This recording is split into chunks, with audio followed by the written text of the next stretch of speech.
A very good afternoon to chairpersons and delegates. I'm going to speak about the role of FDG PET in deciding whether a person needs to be revascularized or not.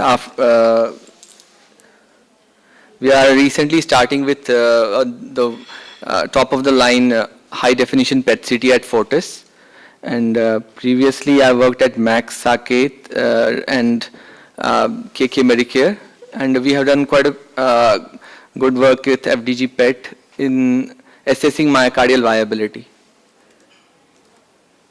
This is our PET CT scanner, first of its kind north of Delhi, has a resolution of 2 millimeters, and a typical PET scanner has a CT component and a PET component.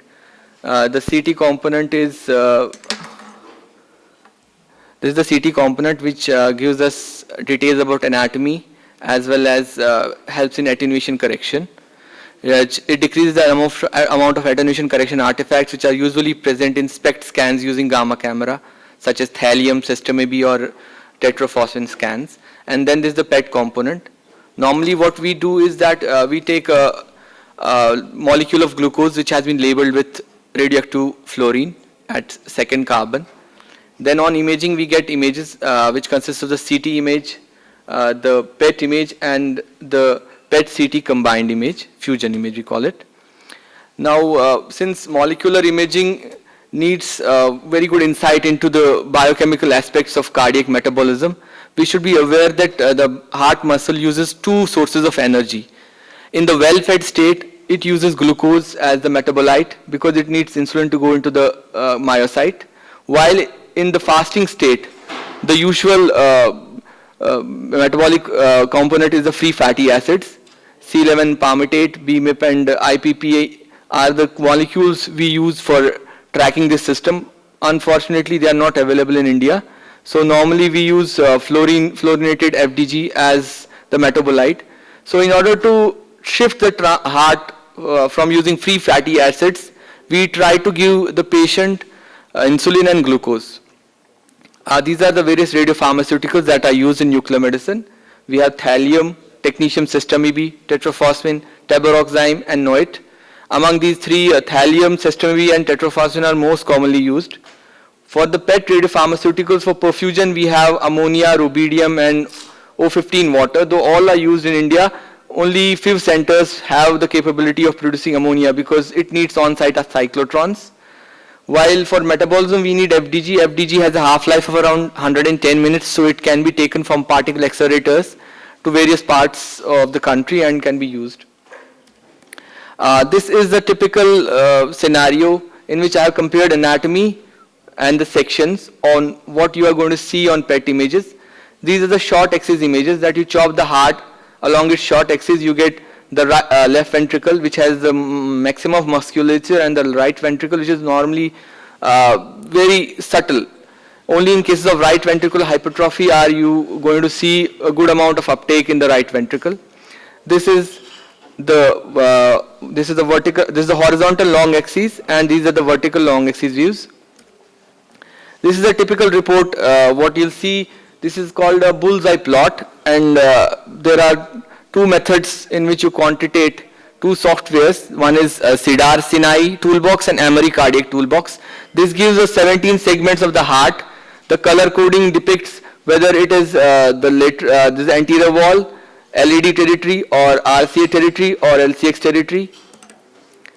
So if you take short axis views, you can see there are apical, mid, and basal segments, and the color coding is along according to the blood territories, whether it's LED, LCX, or RCA.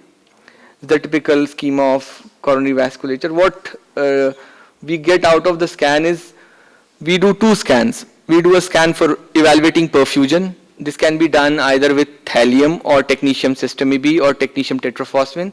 The perfusion scan tells us how much blood is going to which part of the wall, while metabolism scan is done with FDG. In a normal patient, we get normal perfusion and normal metabolism scans. The gold standard of finding whether there is any hibernating myocardium is that if there is decrease in perfusion in a certain part of the heart, certain segments of the heart, which are normal on FDG viability scans. The thing is that in these segments of the heart, the metabolism can be more because they are constantly being supplied with small amounts of blood.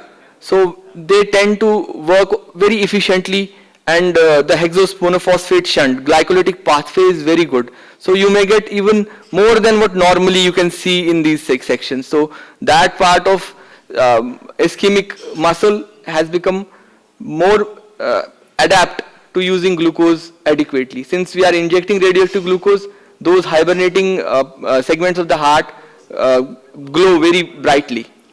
Then there is a problem that's known as transmural scarring. In transmural scarring, there will be no perfusion and there will be no metabolism. So in both the perfusion scan done with thallium or sestamib, you will see a defect, as well as in the metabolism you will see a defect. Then there is a match. These are seen, this is the weakness of FDG PET. So when you don't have a transmural scar, some part of the muscle is still alive and taking up glucose. So there will be mildly reduced metabolism and mildly reduced perfusion. In these cases of non-transmural scars, MRI and cine MRI will be of help, as well as checking for delayed enhancement and thickness. If there is some viability on MR, such cases, MR will give more information. FDG PET correlated with MR will be very important in such cases. Then there are some cases of reverse mismatch, in which this is seen in cases of stunning, in which there is acute ischemia in the first 7 or 10 days. PET will not easily pick up. There will be mildly reduced metabolism, while perfusion will be normal after revascularization, early revascularization. Then there is perfusion metabolic mismatch. This is a typical characteristic of how we find whether there is some hibernating myocardium, because no revascularization procedure will be beneficial, nor CAB nor PTCA, if the cardiac muscle is already scarred. So this is a typical stress rest with a FDG perfusion tracer, rubidium 82. You can see that there is, on rest, you can see the left ventricle is normal. However, there is some stress-induced defect in the apical and apical anterior region, marked by that white arrow. On the contrary, when you compare this with the PET scan, you can see rest of the heart muscle is not taking up that much glucose, because it's already using free fatty acids for metabolism. However, this hypoxic segment is using glucose very well. So you get a mismatch. On the perfusion imaging, you cannot see anything in the apical and apical anterior segment, while on FDG PET, there is uptake. That means this part is living, but it's hibernating. So any revascular procedure will definitely improve the outcome in this patient. As soon as they are revascularized, and after some time, if we perform a PET again, you will see that the whole of the myocardium will show increase in contractility, and there will be increase in the ejection fraction. So overall, the prognosis of the patient increases as compared to medical levels alone. What is essential in PET is that you have to adequately give patient preparation. You cannot just, the patient cannot just walk in and will inject FDG, because the heart has two fuels, either free fatty acids or glucose. So our aim is to shift the heart from using free fatty acids to glucose. There are various methods that can be used in doing so. The easiest one previously was oral loading. Oral loading means we give around 50 to 100 grams of glucose for the patient to drink, and after say 15 to 20 minutes we inject the radiopharmaceutical. However, oral loading, since many of these patients are diabetics, oral loading has a problem. Oral loading is a problem that they have inadequate absorption, and you may not get enough, you may not be able to shift the heart from using free fatty acids to glucose. The ideal one, the gold standard one is insulin clamp, and insulin clamp is cumbersome, so we normally don't use it except in cases of patients with severe insulin resistance. Then there is the most common one that we use, that is IV loading with insulin and glucose. What we do is that we get the patient, we check the baseline blood glucose levels, and based on that we start a glucose insulin drip. And after every 15 to 20 minutes, we check the blood glucose levels till we find at a point we reach that there is a plateau, that the amount of insulin, the amount of glucose that is going has reached a certain limit, say around 200 milligrams per deciliter. Then we keep injecting insulin till it falls below 150. As soon as it falls below 150 milligrams per deciliter, we inject radiopharmaceutical. There are other drugs that could be used, however, they are not available in India. That's SCP-MOX. It's mostly used in the Europe. This is the typical cardiac metabolism. You can see free fatty acids, the red pathway, which is used in the fasting state, and the glycolytic pathway. When FDG enters instead of glucose through the glut receptors, it forms glucose 6-phosphate. FDG forms FDG 6-phosphate. Glucose 6-phosphate is acted by hexokinase to produce glucose fructose 6-phosphate. However, FDG is blocked at this level because of the presence of the radioactive atom at second carbon. This hexokinase is after the next isomerase reaction is not active on that FDG molecule. So FDG gets trapped within the myocyte. This is a typical hyperinsulinic euglycemic clamp. And this is what we get in case of bad preparation. This is the good preparation image of, you can see this is the preparation image of stress image of a patient with perfusion, and there's a perfusion defect in the inferior lateral wall. However, on PET you are not seeing any muscle because of the bad preparation. So preparation is very essential. Otherwise all the FDG will be in the blood pool and none will be in the muscle. So the evaluation will be impossible. Now we want to check what is the relevance of myocardial viability. Why is it essential to find myocardial viability in cases for which we want to plan a revascularization therapy? Though there is higher risk of adverse effects when patients are treated medically. Patients say we know a patient has hibernating myocardium and we are still giving medicines. That is not going to benefit him as compared to an early revascularization procedure. So it's essential for those patients who have hibernating myocardium to go for revascularization. On the contrary, a patient with a transpleural infarct, however good the revascularization procedure may be, since the heart muscle is already dead, revascularization will have no effect. So there have been many studies, around 12 studies I have got from literature involving 332 patients. They see that after revascularization there is the regional wall motion abnormality is improved. So overall the ejection fraction gets improved. Increase in the ejection fraction will increase the quality of life. Then heart failure symptoms, again there have been 8 studies in which the heart failure symptoms improve. Prognosis overall over a period of time improves and LV function improves. And this is the outcome after revascularization. There is a meta-analysis of around 24 studies involving 3,088 patients, in which you can see this is the death rate. You can see in the revascularization arm the death rate is quite low as compared to medical management alone. So early revascularization is very important, and for early revascularization one should know which patients will benefit. Like the previous speaker talking about medico-legal things, can see the patient can come and say that I have been revascularized and there is no improvement, or there may be death at the time of revascularization. So FDG PET showing viability in that patient will prove a good thing in the court of law. This is the biggest randomized controlled trial that was done, in which they compared FDG PET versus simple medication. This is a part 2 trial. It was done in it's a multicentric trial done over North America. And what they found is, unfortunately, they could not get a statistically significant difference between the FDG arm and the drug arm. However, they found that patients who had they did what they did. This objective assess effectiveness of FDG PET assisted management of patients with severe LV dysfunction and suspected coronary artery disease. Patients were randomized. In the PET arm, they had 218 patients. In the standard of care arm, which used medical management, they had 212 patients. Follow-up was done in 1 year. Of composite outcome, the outcome was considered as cardiac death, myocardial infarction, hospitalization for cardiac events, and a hazard ratio estimate of relative risk for PET versus standard of care. What they found is that there was no statistical significance. However, they found that the PET arm had lesser side effect, has lesser long-term side effects as compared to the non-PET arm. there were some other benefits they found. That was that early versus late revascularization.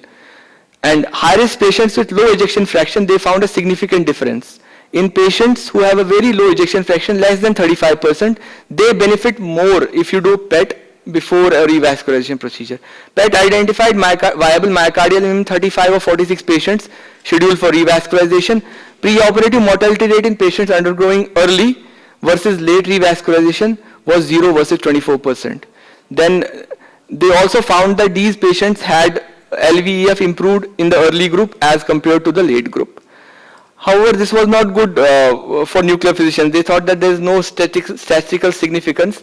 So there was a subsequent sub-study of the PAR 2 trials, what they call as the Ottawa 2 trials.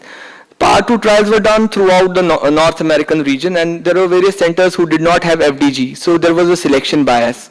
So Ottawa 2 was done at only 2 centers, which were very good centers with good nuclear medicine physicians, as well as teams of cardiologists and cardiothoracic surgeons. The Ottawa 2 trial was based in Washington and University of Ottawa. And Ottawa 5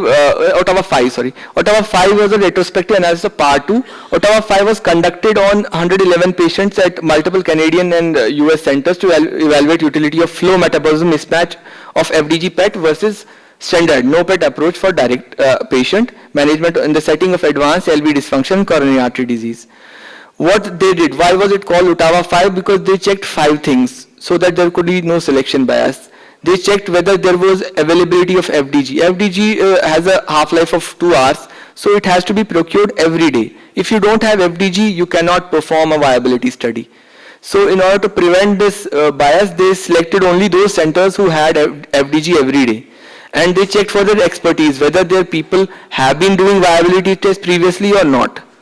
Second, they integrated imaging with the cardiologist checking for heart failure as well as the revascularization teams, either cardiothoracic surgeons or interventional cardiologists. The overall event rate was 19% in the PET arm and 41% in the non-PET arm, which was statistically significant. Then, what are the viability criteria we search for in PET? The ideal viability criteria is perfusion metabolism mismatch, what is we call perfusion FDG mismatch. What we see that in perfusion scans there is no myocardium, while in viability scans the myocardium glows. Normal FDG uptake, no correlative perfusion, common cutoff value is 50%. Say you see an arm in FDG PET and you want to check whether there is decreased FDG uptake in that. Whether we want to take it as non-viable or viable, if more than 50% drop in FDG uptake is seen in that segment, we call it that it is not viable. Then if you want to do without perfusion studies, without thallium or sestamibi B or N13 ammonia perfusion studies, you can still go for viability criteria. However, in that case, although the sensitivity of getting viable myocardium is high, the specificity falls. Not as like the PET alone scan is not as good as combined perfusion FDG to predict functional outcome, because we cannot exactly tell which number of segments are viable, but we can tell at least if a cardiologist has already seen regional wall motion abnormalities in transesophageal ultrasonography or echocardiography, he can give us a hint. Or an angiography has been performed previously, we can check the segments which were not moving on angiography and they are still showing uptake. We can at least tell us which are the segments which are viable but not being perfused. Then there is again absolute glucose utilization. It tells us how much amount of glucose is being used by each segment of the heart. So it's always preferred to do a perfusion metabolism test. So a patient should ideally go for perfusion first or a metabolism first. Then we have cutoff values. What are the cutoff values? You say that potential of post-revascularization improvement of left ventricular ejection fraction can be at least 5% if the ejection fraction units, if there is a mismatch of more than 20% of the left ventricular myocardium. Since we have already divided the myocardium into 17 segments, 20% is approximately 4 ischemic viable segments. If 4 ischemic viable segments are present, an intervention will definitely help in increasing the ejection fraction by at least 5%. With a few patients that we have previously done, we have seen the ejection fraction going from 20 to 45 or 35 in some cases. I'll show a few cases. This is case 1. This is a 52 years old male with a history of hypertension, coronary artery disease, triple vessel disease, 2 episodes of MI with severe LV ejection fraction dysfunction and EF of less than 25%. He was sent to us. We did the procedure according to our preparation, and this is the long axis, vertical long axis views. You can see the whole of the myocardium is being seen. His whole apex, anterior apical segments, they were totally immobile on echocardiography. They were showing no perfusion, but we did a viability scan and we can see that you can see the apex as well as the anterior wall very well. Same patient, short axis views. Again, you can see there's mild decrease in the anterolateral area, mild decrease, but not less than 50%. So this is definitely viable. This patient, we gave impression of mildly decreased metabolism noted in the apical inferior, apical mid, apical septal and mid inferoseptal and apical lateral basal infrolateral wall. It's mild decrease. However, there is no evidence of scarring, suggestive of grossly viable myocardium. This patient was operated at a hospital in Chandigarh, and after the surgery, his ejection fraction shot from 25 to 38.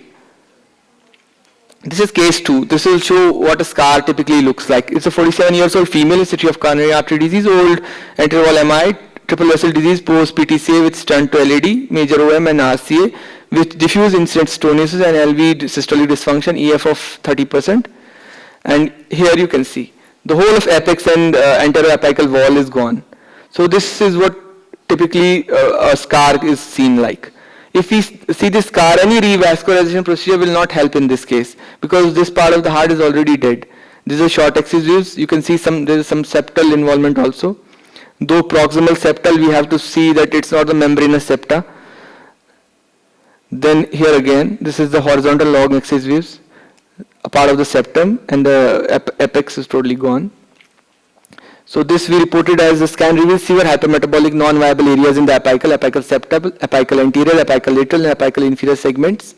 So this patient did not undergo any procedure after that. Now there are some toolboxes that have come in which we can better quantitate the amount of the myocardium. Even in amount of grams you can get number of segments. We have bullseye plots. You have vertical, horizontal and short axis views. Then you have stress rest subtraction images. That means we can check about stress induced ischemia. Then you have perfusion versus metabolism mismatch. And this is perspective views in which you check which part of the heart has decreased perfusion. This is another using N13 ammonia perfusion images. This is the amount of, you can calculate the estimated mass of the infarct and amount of heart. This white one is showing, this is about perfusion alone, in which you can compare, say the black one in the stress shows this is the amount of the heart. In the apex, anteroapical LAD territory, there is decrease in stress. And the white one is showing, and then when the patient rests, the white one is the part which is getting blood in the rest part. So the black one in this image, the second image, is showing that this is the reversible ischemia. Only when there is stress, there is this part of ischemia. On rest images, this part is getting some blood. This is the same with perspective view. You can see stress, the RCA territories and the apical LAD, anterior LAD territories are not showing. This part is reversible. This part is stress induced ischemia. Then what is the take home message? The take home message is that evaluation of myocardial viability, FDG is still the gold standard, though MRI is catching up in some cases in which there is subendocardial infarcts. And Cine-MR is also good in some cases. Though MR takes a lot of time, then patients who have had old type of the pacemakers and all, they cannot go into MRs. Newer pacemakers may be MR compatible. And optimal criteria is perfusion metabolism mismatch, and severe diabetic patients and patients with having severe insulin resistance. Though we use hyperinsulinic euglycemic clamps, still thallium images are relatively better off in such cases. And severe LV dysfunction and remodeling, patients with ejection fraction less than 25%, LV diameter of greater than 70 mm, FDG is most sensitive modality to detect viability. LV function may not recover, but symptoms and prognosis do recover in such cases.